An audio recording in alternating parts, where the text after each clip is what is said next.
Hi, my name's Mandy and I'm an addict. Hi, Mandy. I've been feeling really nervous about coming to share in such a big meeting, and what I needed to remember is what brought me to NA. Do you know what I mean? Because I didn't get clean in NA, and I listened to people like they're desperate to get clean and they use the rooms to get clean. Well, that didn't happen for me. I came to NA because I felt the heartbeat. And the heartbeat is that common thread that runs right through the rooms, and it's that message of freedom and hope. And that's what brought me. And it's kind of like, it's such a powerful message, it's such evidence within the room, and that's what I needed. I needed to be around people like-minded, like myself. Do you know what I mean? I'm 16 years in, and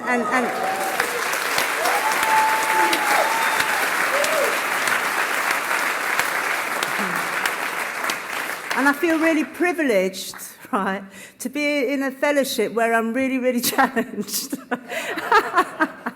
Big time. But anyway, I'm just going to share a little bit about where I'm coming from. I'm coming from 2 generations of prostitution and drug addiction and stuff like that. And I need to share this stuff so people can see that I'm coming from, because I don't look like how I did when I first came through. Do you know what I mean?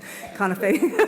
But anyway, so drug addiction and prostitution. And my dad was a punter, and I was sexually abused at 4. Well, I had my first punter at 4. Do you know what I mean? And it was kind of like a lot of normal stuff of that darkness in the house. You know, I first started drinking alcohol at a very young age, and I shut down at a very young age. Do you know what I mean? Because of this stuff. But I was born in the 60s, right? And like, you know, I mean, to be this colour, it was the wrong colour, and I was very evidently made to feel I'm wrong. Do you know what I mean? There's something wrong with me. You know, or else people would say, oh, you're not as bad as the other people, or you're a little bit different from the other ones. But I didn't know what the other ones were. Do you know what I mean? Because I was a child. So from a very, very young age, I learned, right? I didn't understand it then, but I learned to hate the black side of me, right? It was just something that I didn't want to be because I thought I was wrong, you know. So I was born in London, but then my dad was a punter. I used to pay my grandmother money to have sex with my mum and stuff like that. But when he stopped paying her, my grandmother took us to Yorkshire, and that was very difficult. Do you know what I mean? Because it was like all white people, not many black people and stuff like that. So in the school playground, it was there that I learned. And it was when my younger brother started to come to school. And it's so sad, right? Because when I think about it, I do fight for other people, and I've still got that in me today. To fight for myself, I'll hold back. But if it means fighting for you, I'm going all out. And that's just something that is still ingrained in me today. But like when my brother started school, then I started fighting to protect him, and you know, and that's when I saw the power in fighting and stuff like that. My mum was a very sick lady mentally. They used to come and take her to the hospital, and in them days they used to put the straitjackets on and stuff like that. So like you were saying, our house was quite evident. Do you know what I mean? The neighbours knew, everybody knew what was going on in our house. And it was like secrets was in our house. And the thing is, right, from a young age, right, which really, I was thinking about it the other day, you know, I mean, I started drinking alcohol from a young age. Not that I like alcohol, I didn't like alcohol, I couldn't stand the smell of it, it stunk. But I believe I started drinking it because, I don't know, it was getting close to my mum and stuff like that. And I remember drinking it, just downing it, and I just down it.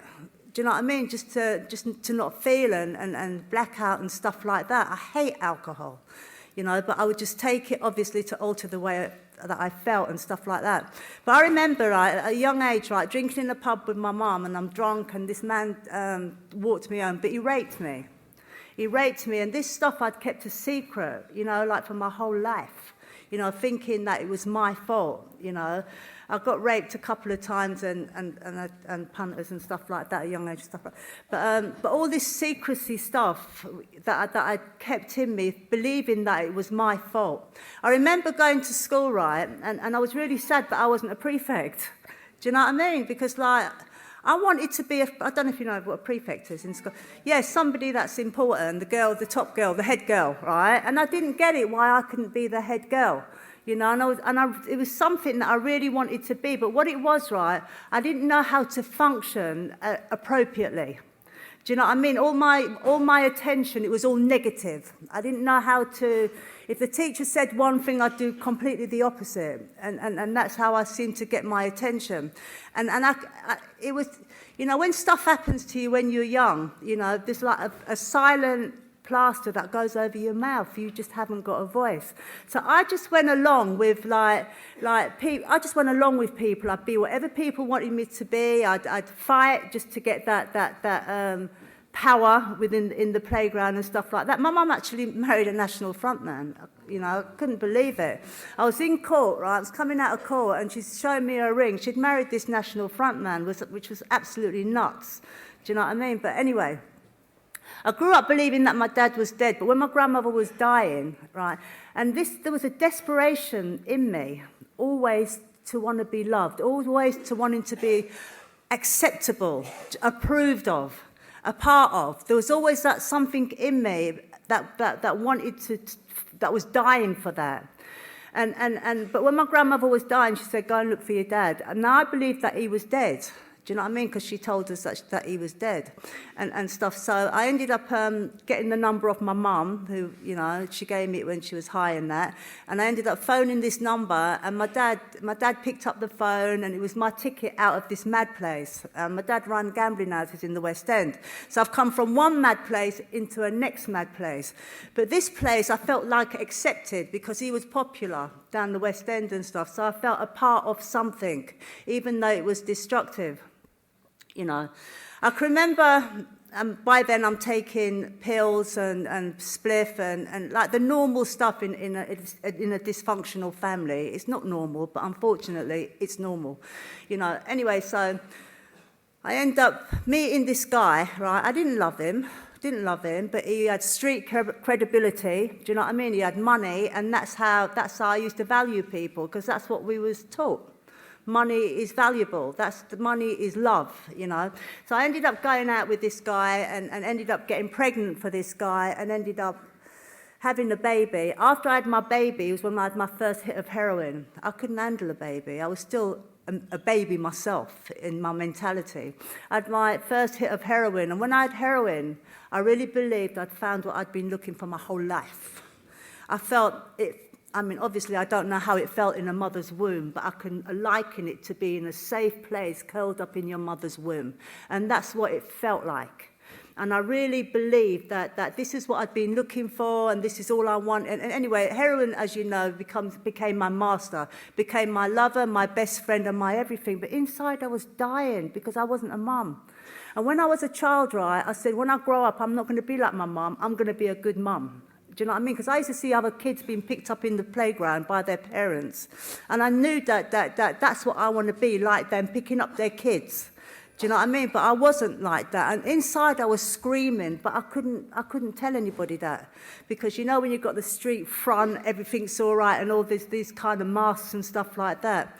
Inside I was silently dying. I ended up being really promiscuous, sleeping around, got pregnant again, and my son, right, I got pregnant again. I didn't know the date.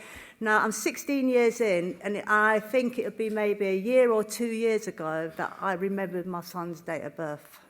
You know, I didn't remember being pregnant. I don't even remember having birth for that baby, and I don't remember nothing about that child. And that really pains me, because my son died of this disease. He died a few years ago of this disease, and I've only just learned his date of birth. Do you know what I mean? And thank you. You know what I mean? It's kind of like, his anniversary of his death was last week, Monday, and you know what? That's the first time ever that I've actually acknowledged it on that day, because dates were significant dates became insignificant because it was too painful. Mother's Day, Christmas, and birthdays. I couldn't tolerate stuff like that. But today, in recovery, I can. And last Monday, I was able to acknowledge this is the day that my son died, you know. And that's something that I've received in recovery. Anyway, I ended up abandoning my two children, the one that died and my older son, for 11 years. You know, the days turned into weeks, the week turned into months, it turned into years, in and out of Holloway Prison, right? And Holloway Prison is a big, significant part of my life. I ended up having another two children. And my mentality was, have another 2 children to replace the 2 that I ain't got. Do you know what I mean? What a sick mentality. How can I just have another 2? But that was my mentality. Oh, just have another 2. Just like going to the shop and buy a new pair of shoes. That's what it was. But I still couldn't cope with looking after these children. You know, so they ended up going into care and stuff like that. And it was killing me because all I ever wanted to be was a mum. All I ever wanted to be was to love and to be loved. But I just didn't get it. I didn't get it. Anyway, in and out of the prison. I ended up coming out of Holloway yet again. And it's sad because Holloway was like my home, you know, and I'm really sad that Holloway's closing soon. But Holloway became my home. It became a place of safety. It became a place where I could go there and recuperate and to come back out and start again. What I learned was, right, that I was afraid. I was afraid of everything.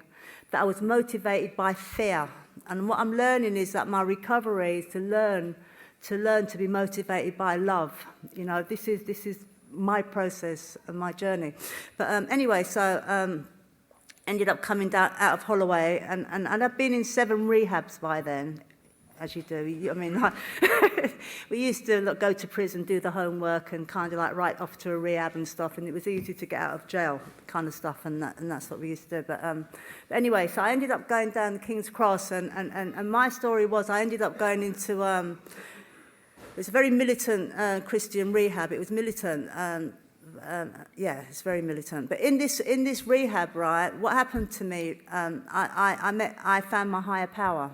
You know, I found my higher power, and what happened was I couldn't talk to the person that was I hated her. I couldn't stand her. I couldn't stand the woman that was running the program.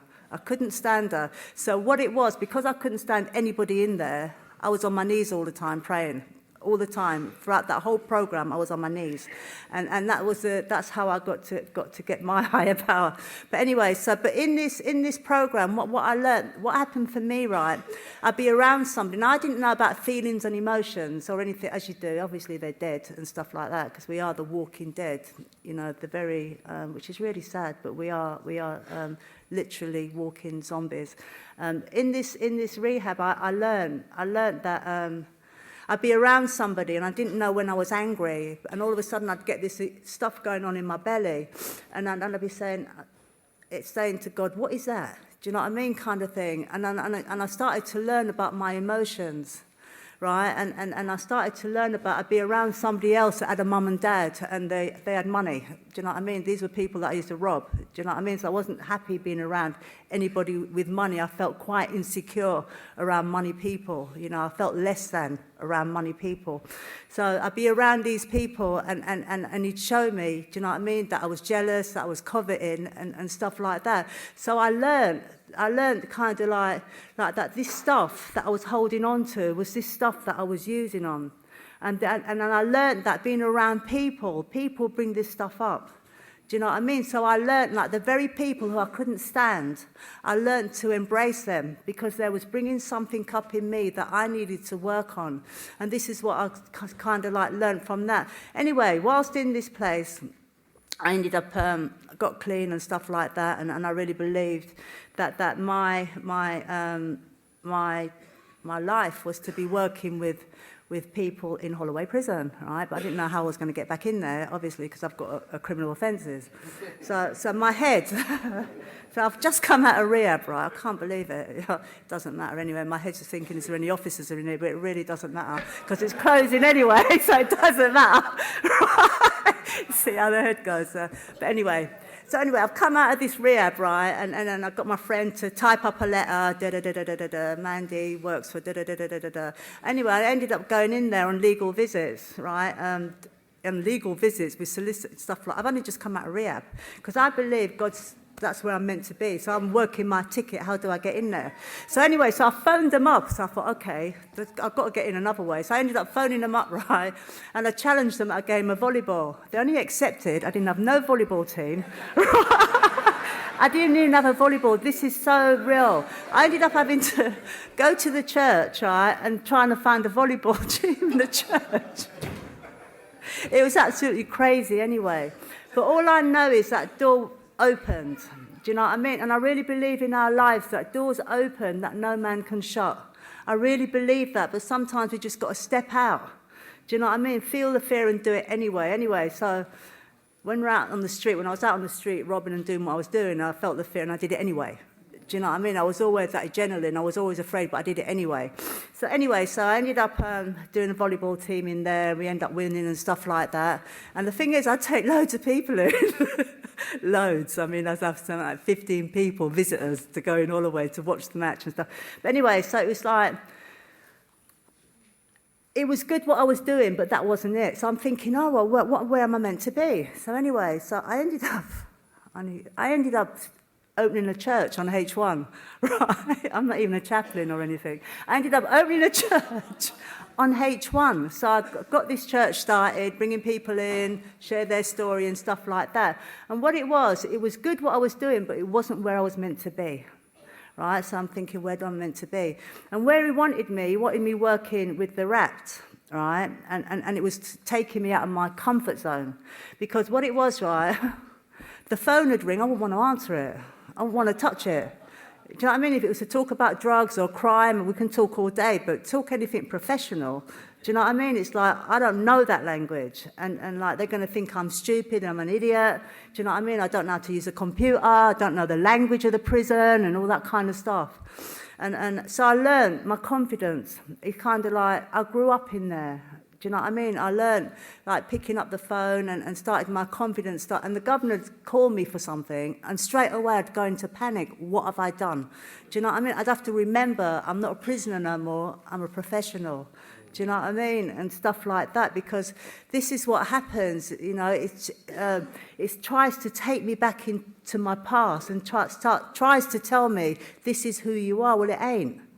My past don't define me anymore, but I have to keep remembering that, you know, because the disease of addiction is just so negative that it just wants us to stay in that stuff. Anyway, so I'm kind of like in there and I start coming to meetings. You know, I do love NA. I do love it. I love it that you can go in there, you can be real, you can say it how it is. Do you know what I mean? It's the only place that I know where you can talk about what's in your head and nobody ain't gonna, you know, if they're laughing, it's because they can identify. And that, do you know what I mean? And that makes you feel comfort when people laugh because you know that they know, kind of stuff. So I'm in there anyway. I ended up getting promoted and I didn't even use a computer and stuff like that. Seriously, I ended up becoming part of management team. Right? And I used to have supervisees, right? But I used to get them to type up their own supervision notes. So as I'm talking to them, they'd be doing the typing. Right? Because I'm thinking, well, if they can, why should I do it if someone else is going to do it? But anyway, this stuff, you know, and that's the truth. And that's the truth. But anyway, while I'm in there, and anyway, so when I came out of the rehab, I ended up getting all my children back, you know, and it was something that was just so, what I desired that so much, but I didn't want to do the work with my kids. Do you know what I mean? Because I was used to being a very, very controlling. You do this, you sit down and you shut up. And that's just how it was when I was out there using. So I had to relearn how to communicate with my boys. Do you know what I mean? And I could see the damage that I'd done, you know, like by calling them idiot, you stupid. I could see that damage. I could see not my eldest, but the second oldest, I could see the damage that I'd done with my words because like, you know, I could just see it in him. When I was pregnant with him, with that particular, my son there, I remember my waters broke, right? And I'm meant to be going to the hospital, but I had to go to the crack house first. Do you know what I mean? I had to go and get some gear. There's no way. My waters had broke, but I'm telling my baby, you ain't coming yet until I get a parcel. Do you know what I mean? Whenever I went in hospitals, I'd always be nicking syringes, you know, like, you know, looking for the medication and stuff like that. My baby, it was touch and go whether my baby would live or die. But I'm just in there having a boot and do you know what I mean? And smoking the pipe and you know what I mean? Getting really prang and, you know, and the sad thing about it, what I wanted all my life to be a mum. I just didn't, that drug didn't allow me. I didn't have the capability to even bond with my son, you know. I just needed to share that. But today's very different. Today's very, very different.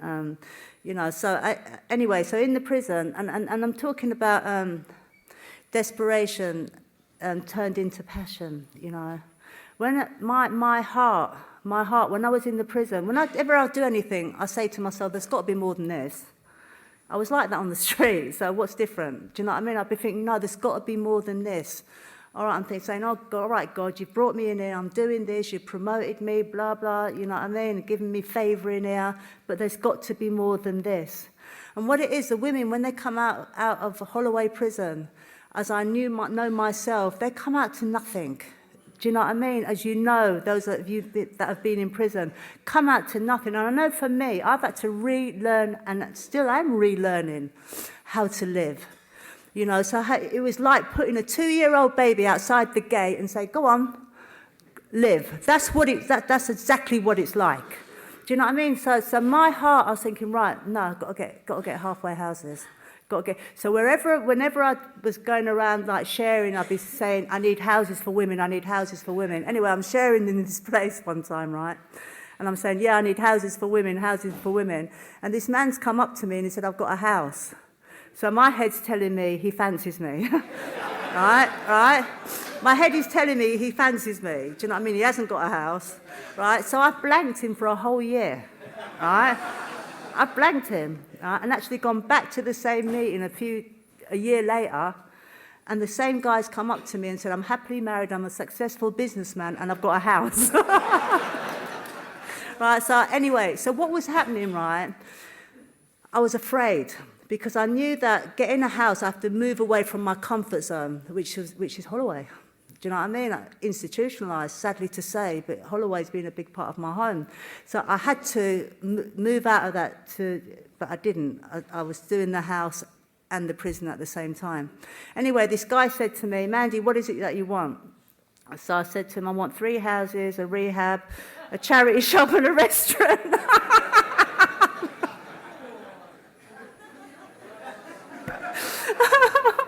I ended up coming out of Holloway another time, right? And I get a text. I bought 3 houses. I want you to come and have a look. Now I'm petrified. I'm so scared. I'm so scared. Do you know what I mean? Because, like, you know, when you mouth things off, you got to put the action in. So I'm so scared. So I ended up going to have a look at these houses, and I fell in love with them. You know, I fell in love with them, and I ended up said to the man that I'm going to have to leave my job, and he said to me, whatever the prison's paying you, I'll pay you, and that is my main thing is now with these houses, with working with the women. Do you know what I mean? And it's working, and it is so simple. It's just.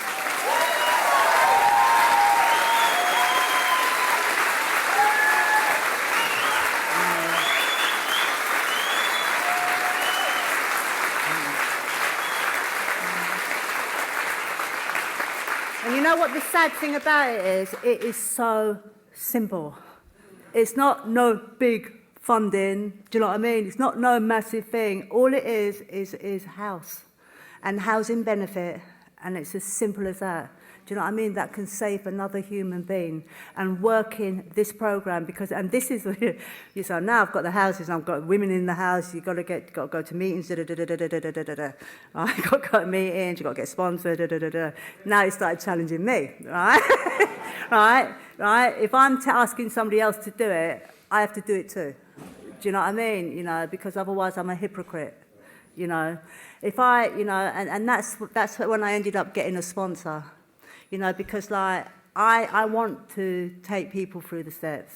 You know what I mean? There's nothing more fulfilling, right, than seeing another human being get it. There's nothing more fulfilling than seeing a woman reunited with her children.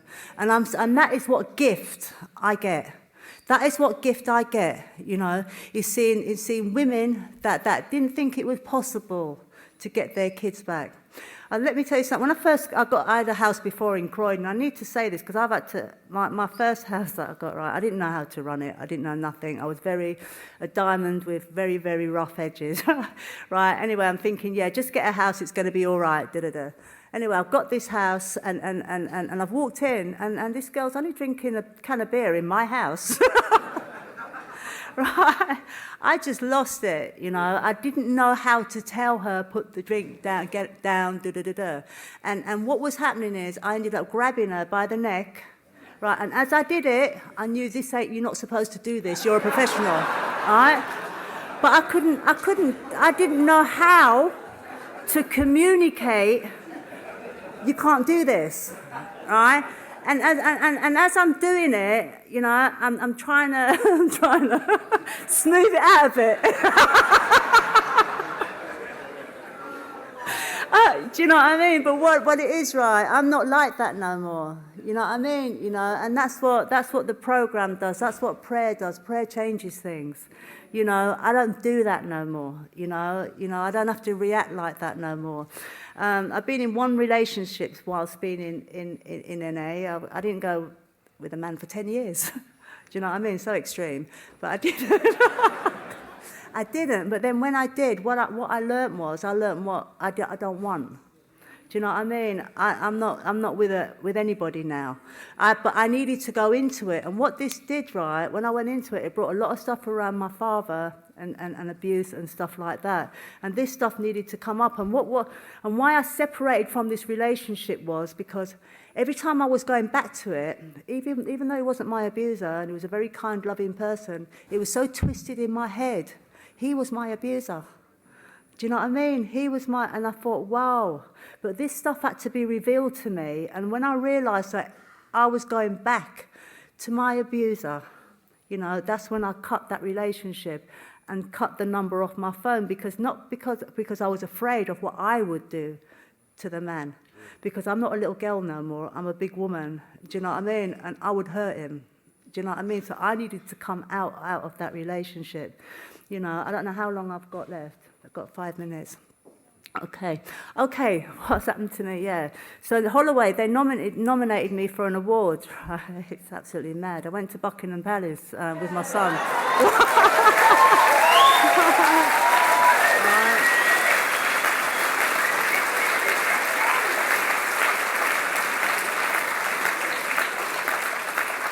And it was so mad. I was in there with my son, right? And it was, and I wasn't happy because it was Princess Anne, it wasn't the Queen. I wasn't happy at all. Anybody else would be happy, but I wasn't happy. Do you know what I mean? But anyway, so somebody said to my son, like, are you proud of your mum coming to Buckingham Palace? And you know what my son said? He said, I'm proud of my mum every day for the work she does. Do you know what I mean?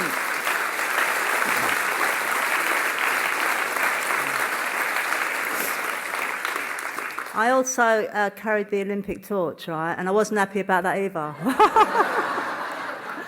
Because I wasn't carrying it outside my house. But then where I was carrying it, I mean, I ended up carrying it down this little strip of land, and then these trumpets were playing, and I felt like a princess, and it was really mad because, like, I got on this little platform, right, and there was a lady, I don't even know who she was, a lady and a mayor or something, and they said to me, oh, how comes you got to carry in the torch? And I just said, oh, I was a heroin crack addict, thief, and a prostitute. All right, and she was just like, and you know what?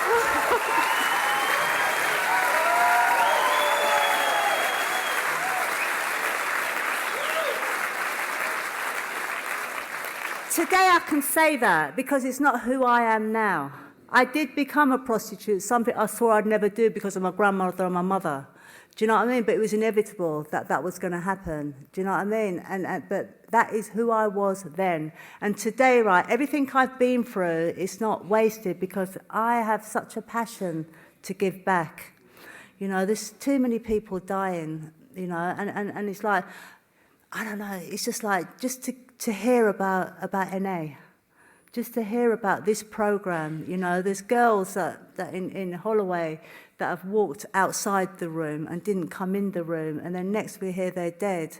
You know, I'm not saying that you're not going to die by being in the program, but you've just got that chance, you know, if you're able to hear this message. I'm going to end it there. I love this program. I love the heartbeat. This heartbeat is my heartbeat. I'll just leave it there.